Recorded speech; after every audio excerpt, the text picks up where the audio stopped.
8.15 광복절이 이틀 앞으로 다가왔습니다. 이번 도쿄올림픽 계기로 한일 양국 이 심리적 거리가 오히려 더 한번 확인된 것 같습니다.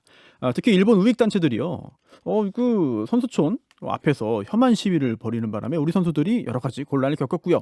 또 올림픽 내내 논란됐던 우길기 사용, 일본은 끝까지 우길기를 금지한 적이 없다는 그런 입장을 고수하기도 했죠.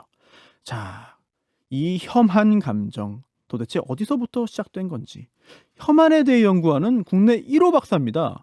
고려대 글로벌 일본연구원의 노윤선 교수 직접 모셨습니다. 교수님 안녕하세요. 네, 안녕하세요. 반갑습니다. 네. 궁금한 게 굉장히 많습니다. 네. 사실 우리나라에서 처음으로 이 혐한 연구서를 이제 쓰신 건데, 근데 이게 내용 중에 굉장히 좀 의외의 내용이 하나 있었습니다. 이게 뭐냐면, 당시 그 우리나라 국민들이 열광했던, 환호했던 2002 한일 월드컵.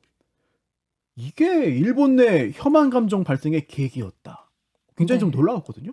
이 내용 설명 좀 부탁드릴게요.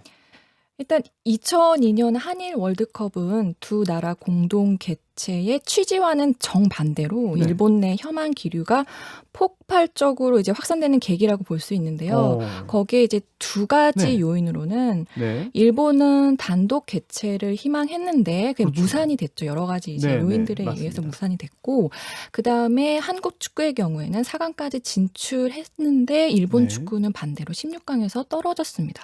그래서 그거에 대한 분풀이 집단적 분노가 이제 인터넷을 중심으로 이제 확산이 되었다고 볼 수 있습니다. 네. 사실 저는 이 내용이 굉장히 좀 놀라웠거든요. 그래서 그 전보다 이제 2002 월드컵을 겪으면서 이 혐한 감정이 확 증폭됐다, 또는 발생 계기였다, 이런 것들 상당히 좀 흥미로웠는데, 그래서 이번에 또 역시 비슷한 그 대형 스포츠 이벤트 올림픽이 있었잖아요. 올림픽에서도 정치적인 성격을 띠는 여러 가지 그런 일들이 없지 않았습니다, 일본 내에서. 자, 그러면은 혹시 이번 올림픽도 이런 혐한 기류를 좀 더 키우는 그런 역할을 하게 될까요? 또는 이미 하고 있나요?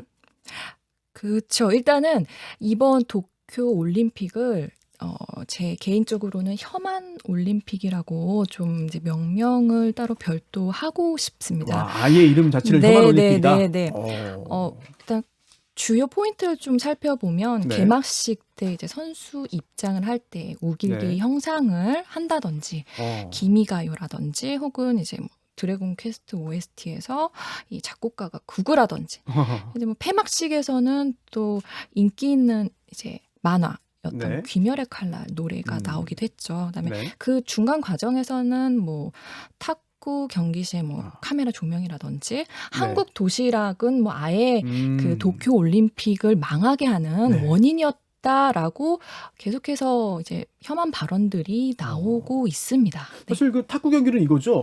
일본 선수가 탁구 경기 하는데 어떤 카메라 불빛 때문에 일본 선수가 좀 방해를 받았다.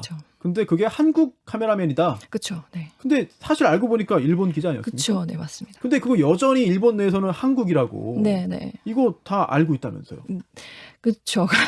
이거 적극적으로 좀 해설을 하고 해명을 해야 될 것 같은데 어떻습니까, 이거는? 일단은 먼저 발빠른 그 얘기가 안 나왔어요. 일본 기자였다는 게 발빠른 해명이 안 나왔고, 나왔음에도 불구하고 여전히 이제 한국은 당연히 이러니까 어떤 그런 선입견이 고착화됐기 때문에 이런 혐한 발언이 또 이런 탁구 카메라 조명에서도 그런 편견이 나타나지 않았나, 혐한 발언이 나타나지 않았나 생각을 하고 있습니다. 그러면 교수님의 연구에 따르면 2002년 월드컵 무렵에 이제 혐한 감정이 발생해서 최근에 더 조직적으로 또 체계적으로 조성되고 있고, 이미 어느 정도 고착화됐기 때문에 이런 올림픽 경기 그 탁구 조명 사태 이런 것들은 계속 앞으로도 나올 거다, 이렇게 봐야 되나요? 네, 그렇죠. 일단은 일본은 그 국내 어려운 문제에 직면을 할 때마다 혐한을 그 위기 극복에 사용을 해왔고,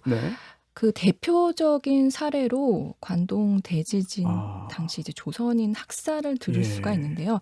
그때 이제 조선인을 가리기 위해서 발음을 그 구별을 했어요. 그래서 제가 잠깐 준비해 왔는데요. 혹시 예. 그 요 발음으로 이제 구별했었거든요. 요 한번, 뜻이 예, 이제 예. 제가 발음하면은 진행자님이 아실 것 네. 같아서 일단 뜻은 이제 15원 50전이고 발음 표기는 주고엔 고주센입니다. 예. 근데 한국인 발음은 이렇다 그래서 이제 학살을 당한 거예요. 근데 아. 실제 발음에 조금 네. 가깝게 제가 작성을 해보았어요. 네. 요거를 한번 네네네. 진행자님께서 요거를 발음 한번 오른쪽에 있는 거요? 그 맨 아래쪽에 있는 거요. 네. 두 개 다요? 네네. 네. 주고엔 고주센. 네. 어렵네요. 네, 이렇게 이제 실제 발음을 제가 표기했음에도 불구하고 네, 주고엔 고주센 이게 학살 대상이 이제 되는 당시 그 계셨으면 학살 대상이 아니 이거 그쵸, 보고 네. 읽어도 힘드네요. 그렇죠, 그렇죠. 네. 네. 그러니까 야, 저는 그때 있었으면은 뭐 큰일 날 뻔했습니다. 네, 이렇게 발음으로 이제 그런 조선인들을 구별을 해서 그런 학살을 자행을 해왔는데 네. 이번 이제 올림픽 계기로 해서 그 혐한이 달아올랐는데 네. 이게 일본의 정치 상황과 맞물릴 가능성이 높습니다. 어떤 정치 상황을 말씀하시나요? 네, 지금 일본이 이제 중의원 선거하고 집권 자민당 총재 선거를 이제 앞두고 있거든요. 네. 그래서 이 대형 정치 이벤트를 목전에 두고 있기 때문에 아마 정치적 목적 활용을 위해서 혐한 정서를 자극할 가능성이 있다고 볼 수 있습니다.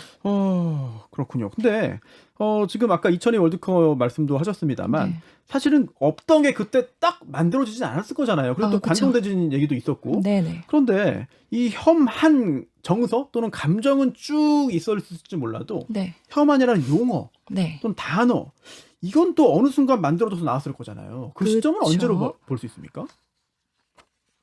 잠시만요. 일단은 그 혐한 단어가 만들어진 시점은 1992년 네. 이제 3월 4일 마이니치 신문에서 등장을 했고 그 경위는 네.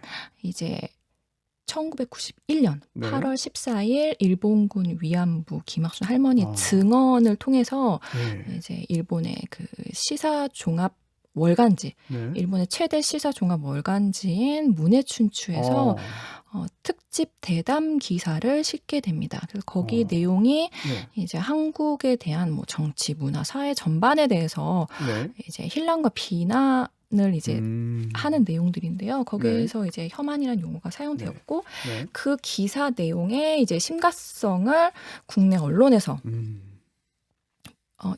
국내 언론 일간지에서 보도를 네. 하게 되고 그거를 네. 다시 네. 이제 마이니치 신문에서 네. 언급을 하게 되면서 네. 이 당시에는 한국인에 대한 일본의 그런 인식 부족을 지적을 했음에도 불구하고 이후에는 혐한 용어가 좀 부정적으로 네. 사용하게 되는 그런 네. 현상을 보이고 있습니다. 그리고 또 일본과 한국의 어떤 그 관계 네. 특히 일본이 뭐 지금도 막강한 힘을 가지고 있지만 예전에는 정말 더욱더 힘이 센 초일류 국가였지 않습니까? 그러다가 약간 좀 꺾어지는 꺾이는 그런 느낌인데 그런 상황에서 우리는 좀 발전하는 추세에 있고 아직도 이런 역학관계도 이런 혐한 정서 강화에 영향을 주지 않았을까? 뭐 이런 생각이 들어요. 네, 그렇죠. 아무래도 그 많은 부분 기여했다고 볼 수 있습니다. 일단 그 일본은 한때 세계에서 가장 선진국이었고 이제 현재는 과거만 못하죠. 그리고 그 과거 영광을 누리고 싶어 하는데 재현은 또 어려운 상황이고 그런데 식민지 국가였고 이제 열등한 국가였던 대한민국의 부상이 달갑지 않겠죠, 당연히. 이러한 상황을 타개하기 위해서 이제 일본의 정치권의 선택은 우경화였습니다. 우경화였고 결국 우경화가 혐한 세력을 키웠다. 라고 이제 극대화시켰다라고 볼 수 있겠죠. 그런데 이번 올림픽에서의 어떤 그 한일 갈등 또 혐한 정서 이런 거 말씀해 주셨는데 또 한편으로는 일본에서 이 여자 배구 김연경 선수 인기였고요. 또 김연경 선수가 이소영 선수 어깨에 손 얹고 이제 지시하는 것도 온라인에서 아주 여러 번 재미있게 활용되기도 하고 유행이었는데요. 어떻습니까? 그러면 한류와 혐한 이거 혐한보다 한류가 더 위다? 또는 뭐 아직 뭐 한류가 있지만 혐한이 더 기본 정서다? 어떻게 봐야 됩니까?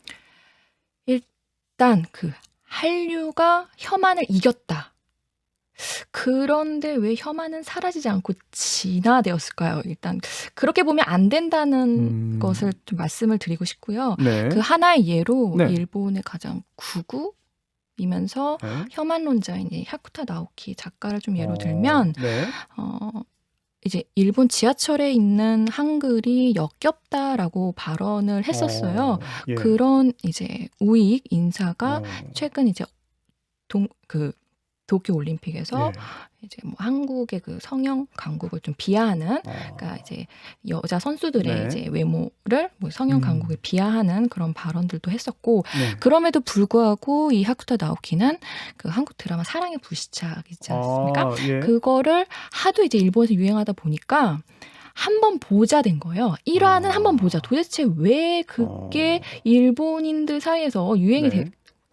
된 건지 이제 한번 네. 보자라고 1화만 보려고 했는데 보다 보니 이제 16화까지 본 거죠. 이제 네. 끝까지 본 겁니다. 다 네. 봐가지고 이제 분함을 표출했어요. 일단 재미는 있는데 네. 다 본 거는 분하다. 근데 하지만 이제 혐한 발언은 계속 하는 거죠. 그러니까 이게 또 언어 폭력에 대한 그 4단계에 또 뭐 해당이 될 수 있겠고, 증오의 피라미드에 예. 의하면. 네. 근데 이 증오의 피라미드에 이제 그 1단계부터 네. 그 4단계까지 이제 차곡차곡 피라미드처럼 쌓여져 온 그 혐한이 네. 어떤 뭐 한류, 붐에 의해서 한순간 사라진다는 거는 좀 불가능하다고 볼 수 있고요.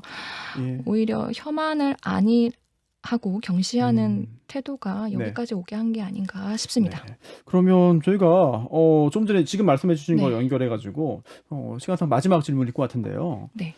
그럼 앞으로 우리가 이 문제 네. 그냥 방치할 수는 없잖아요. 네, 그쵸. 여러 가지 문제가 있고 현상이 있으면 앞으로 어떻게 해야 되는지를 알아야 되니까 그 부분 짧게 좀 부탁드릴까요? 네네. 네.